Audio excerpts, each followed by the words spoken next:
Dino parks are sprouting up everywhere, and they're more exciting and deadlier than ever. Hey there, it's Theo from Geeky Gamer Guy. This video I'll be previewing Dinosaur World from Pandasaurus Games. Note, this video shows prototype components and is subject to change. Let's get the grand opening underway.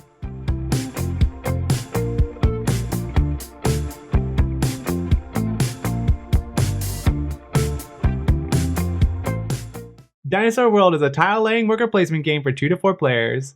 Players will be constructing their very own dinosaur theme park for the ever-growing masses to excite and amaze. Though safety regulations state visitors should enter at their own risk, dinos can get a little hungry. Don't say I didn't warn you. To set up, place the 3 central islands in the middle of the table. Each island houses the tiles players use to build up their parks. Divide the attractions into their respective stacks face up. Divide the special buildings into the 3 stacks according to their letter. Shuffle each stack and stack them C on bottom, then B, and A on top. Reveal the top 4 tiles and place them face up. Shuffle the dino paddocks and reveal 3 face up. Place the public notice board near the islands, putting the round tracker on the 1 space of the round track. Divide and shuffle the objective cards according to their letter. Choose 1 from each stack and place them face up, visible to all players. These objectives give players additional ways to score points when achieved. Return the remaining to the box. Shuffle the worker database cards and place them into a face down stack. Put all DNA dice in the bag and create the supply for all coins, workers, dino meeples and attack dice, death tokens, excess security, threat, and VP tokens. Each player gets a lab and park board. Then they choose a color getting the matching components, like resource markers, Jeeple, boredom dice, and Jeep bonus tokens. Get a welcome center / park entrance tile and place it in the middle slot of the park board, with the welcome center face up and the Jeeple placed on it. Place the markers in the 2 space for each basic DNA and 1 for each advanced DNA. Place the markers at the bottom of the security, threat, and Jeep upgrade tokens. Then on the public notice board, place a marker at the start of the VP and excitement tracks, as well as placing 1 objective marker next to each objective. Lastly, choose a Jeep upgrade token and gain its effects immediately. Jeep upgrade tokens give things like gaining 2 basic DNA or 1 advanced one to getting a worker of any color. The first player is the player who most recently trained a raptor to respond to hand signals. No? Anyone? Okay, at random then.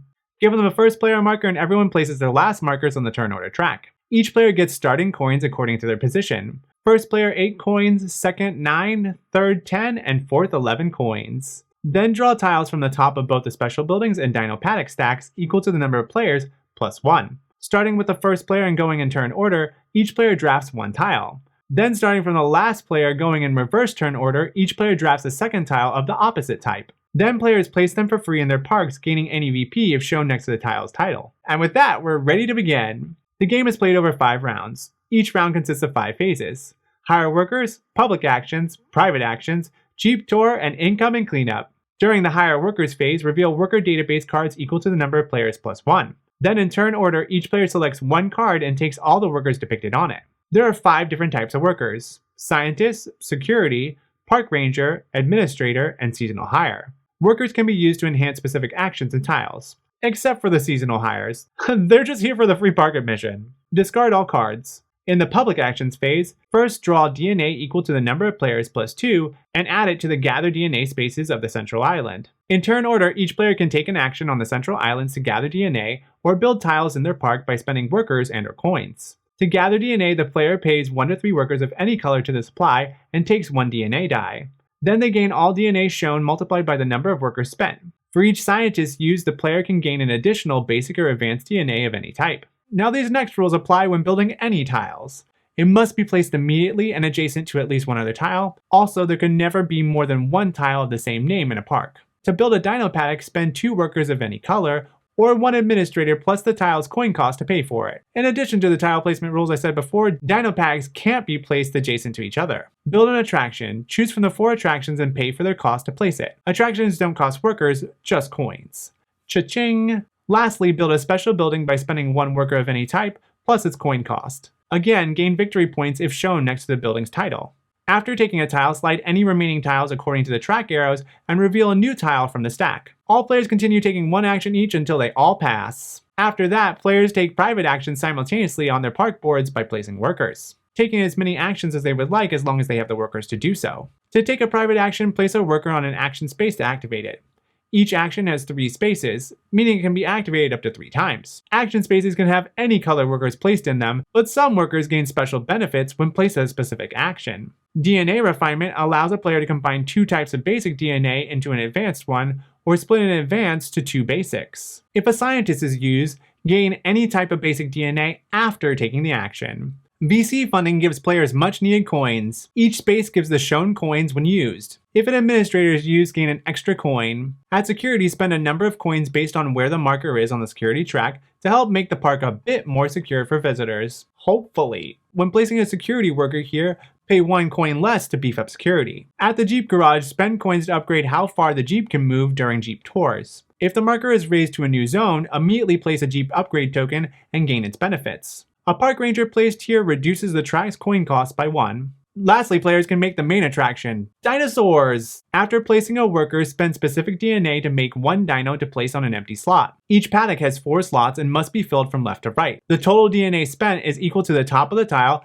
plus the DNA inside the empty slot. Take a dino meeple and fill the empty slot. Then gain VP and threat equal to the number of red dots covered up. Once all players have finished taking private actions, the Jeep tour phase begins. Each player simultaneously moves their Jeeple to adjacent tiles and activates them up to the distance of the Jeep upgrade track. Players can choose to activate the tiles moved through, but can't move back to it or activate it more than once per tour. To activate a special building or attraction, place the specific worker and/or spend the resources shown. Then generate excitement, gaining or spending some. How is that? Well, when using a tile, it'll generate boredom with each activation. If it's the first time activating, gain the excitement printed on the tile. After it's used, a boredom dice will be placed on the tile, reducing excitement, and will increase it by 1 with each additional activation. So if activated to where the excitement would be negative, the player spends excitement instead of gaining it. Been there, seen it.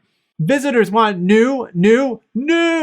After that, take the special action associated to the tile. Activating dino packs is a bit different as they increase excitement with each additional dino inside the paddock, though they do still generate boredom. Plus there's an added step, the dino attack roll. After generating excitement, roll the dino attack die that matches the border color of the tile. Take the number of death tokens rolled if any. Regardless of how many dinos are in a paddock, the attack die is only rolled once. Was that selfie worth it? Lastly is the incoming cleanup phase. Return all Jeeples to the welcome center or park entrance. Gain the benefits of all active Jeep upgrades. Collect coins shown on the player's position of the excitement track. Then reset all excitement markers to 0. Return all place workers to the supply. Any unspent workers remain for later use. Then evaluate threat. Compare the threat track to the security track. If there's more security than threat, the park is secure and nothing happens. Whew. If the threat is higher than security, take death tokens equal to the difference between the 2 tracks. Oh no. Clean up the central islands by putting all DNA dice in the bag, and discarding 2 tiles at the end of the tracks for the special buildings and dino paddocks. Then reveal 2 tiles from the stacks to fill the empty spaces. Reorder the turn order track from the player with the fewest VP to the player with the most. Then advance the round marker. At the end of the 3rd round, flip the welcome center to the park entrance. Jeeples will now start from there each Jeep tour. After the 5th round, the game ends and players move on to final scoring. Players earn 1 victory point for every 5 coins, then determine who has the fewest death tokens. That player discards all death tokens, while all other players discard an equal amount of them. Then lose VP for every death token that remains. Oh, Legal has their work cut out for them. The player with the most points wins. Some features here include a meaty, robust game with many different strategies to explore. Each game will present its own unique puzzle with different combinations of which tiles are available and what objectives to pursue.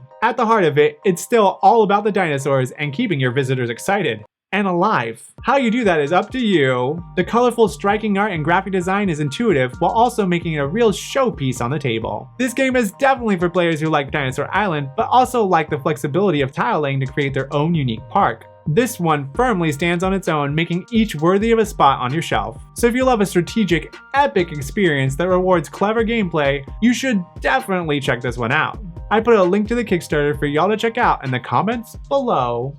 That's it! Thanks for watching. Don't forget to like and subscribe. Plus hit the bell to not miss out on future videos. Until next time, stay geeky. Keep gaming. Most recently, I just want to make sure. In the